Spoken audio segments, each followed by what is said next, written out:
Okay, so Dominic, you saw a tension area in my neck and you said it correlates to trust issues. What did you mean by that? Yeah, it's interesting that when I feel someone's spine, top to bottom, and I feel the structure shifts one way or shifts the other, not only does that have meaning as far as what organ system challenges a person's likely to have an issue with, but it also corresponds to perspective, how you see the world. I think we'd all agree that if someone's walking around like this, they're going to have a different experience of the world than if they're walking around like this, right? One's associated with depression, one's associated with rage, checkout, and the other one's associated with I'm open, I'm available, give me a hug. I mean, it's the body chemistry is different, your hormones are different, your outlook is different, your self-talk is different. So what if we could say, instead of just moving the whole body, what if each area had its own theme as far as perspective? And it absolutely does. The top vertebra is associated, as we talked about in one of our videos, with fear.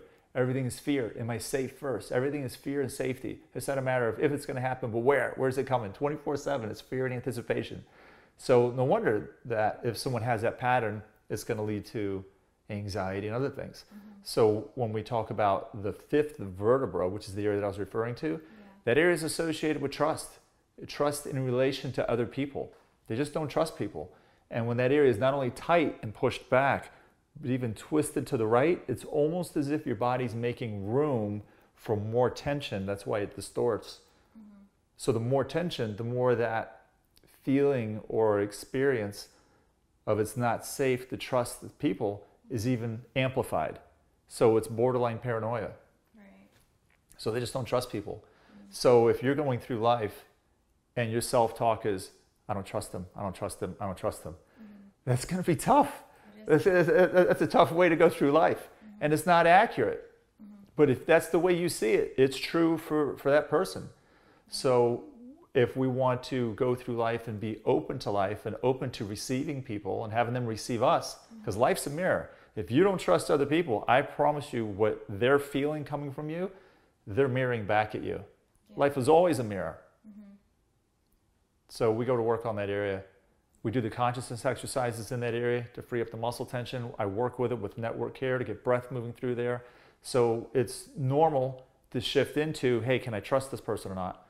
But if you don't have the flexibility to get out to say, hey, I can trust this person, you know, I got a good feeling about this. It's the full experience, the full range of experience that you want, the flexibility in the system. And trauma doesn't help as well, though, right? Because usually trust issues develops of things in the past, you know, people wronging them or, you know. I'll agree with you. Some people, they said, look, I've had a horrible thing happen to me. There's a reason why I don't trust men. There's a reason why I don't trust women. There's a reason why I don't trust authority figures. There's a reason why I don't trust people with dark hair that wear blue jeans and, you know, whatever their thing is. Hey, I get it. Sometimes horrible things happen to good people. So if that was a horrible thing, then you want to stay there? Or do you think maybe working your way out of that is going to better serve you? Get the gift and move on rather than sit in the curse of it. I think anybody would appreciate not having to deal with constant lack of trust of people, you know, because trust, like having that relationship with people really deepens the connection, being able to trust, you know, like if you're constantly iffy about someone, how could you be 100%? Yeah, absolutely. Then you're not in 100%. And then they feel that, right? Because especially with women, they feel everything.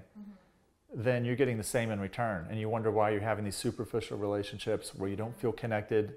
And then the most painful thing for a woman is not feeling her man, not feeling safe.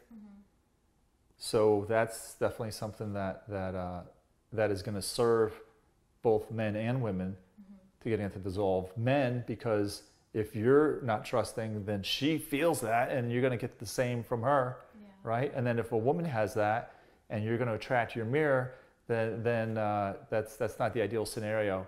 Not a healthy relationship to be in.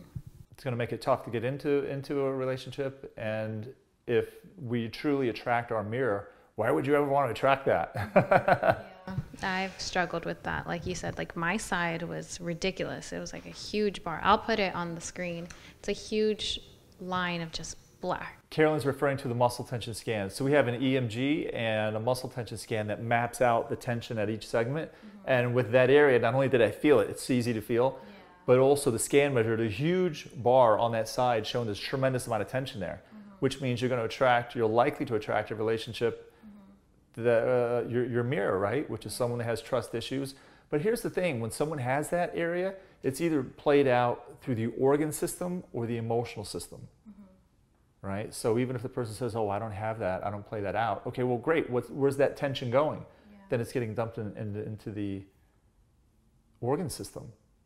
So it's going to get played out as what? Asthma, anger issues, in different ways. So energy is supposed to move through the body, not get stuck in the body. And any area where the energy or tension gets stuck, it's going to get played out emotionally or through the organ system. Yeah, I've struggled with every relationship, just things that have happened in the past. Trust is a huge thing. Like once I trust someone fully, there's people, obviously I trust 100%. It's beautiful. It feels so good. I don't have to worry a thing about them. But then the people who I don't, it's like, oh my gosh, I overthink a lot. And think about how many people that you could have had an amazing relationship if you'd have just let your guard down a little bit. Right. Yeah. And then they would have let their guard down, and then you realize how amazing that person is. Because the reality is everybody's amazing people. Yeah. There's no such thing as bad people. There's just good people stuck in a tough spot. And if we could work on us, because I share with people all the time, life is not about finding the right one. It's about becoming the right one. And that makes sense when we think of it that we attract our mirror, and what we're giving off is what we get back, which puts the power and responsibility on us. But at the same time, that's the gift, because then that means what's going on in our life, whatever the challenge is, we're the ones who can change it.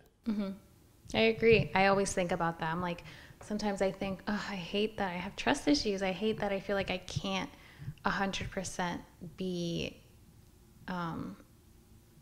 trust believing in someone. So what that translates to me, the first thing that came to me when you said that is make myself available. Yeah. Because I know that if I went out on a date with someone and let's say they had trust issues, maybe they would keep their card safe. And then here I'm having fun and trying to connect with them, and they're holding the card. I'm thinking, oh, they're not interested. Yeah. So here you have a great guy sitting across the table, and he's starting the withdrawal because he's like, hey, she's not interested. She's not interested. Well, this is the first date. If this isn't going well, I got other prospects. I'm moving on. So we're minimizing options. Yeah, you said the other day that you can tell there was really attractive women, and you wanted to talk to her, but then you saw she's not emotionally there. She gives off a masculine because of how much issues or problems she has, and you're like, I'm not even going to deal with that. So you become uninterested. Well, isn't that the epitome of the masculine? Not only those other qualities we talked about, having your purpose, having your passion, being driven, but also being more stoic and more tense. So in a woman, that would be the wounded feminine, right? And nobody wants that. It's not the most attractive thing for a man, because the most attractive thing for a man is seeing a woman who's happy, who's open, who's expressing femininity, who's just expressing and moving and feels supported by life. That is incredibly attractive. Versus a woman who might be aesthetically better looking, but she's stoic, she's not happy, she's miserable, she's holding her cards close. I know which one I'm more likely to go talk to. I mean, if they're both sitting there, I'm going to go to the one that looks like they're having the most fun, because that's what makes me feel more successful as a man. I don't blame you. Who wants to be around a woman who's miserable and in her wounded feminine? Now, some guys might say, oh, well, there's more potential there, and then I'm going to work on it. I'm going to heal her. Give me a break. I'm going to heal her, but makes it 10 times worse because they don't know how to deal with it. We're responsible for our own happiness, not the other person's. Exactly. And I've realized that I'm not going to jump into any relationship until I fix myself. Yeah, and life's not about finding the right one. It's about becoming the right one so that we attract our mirror.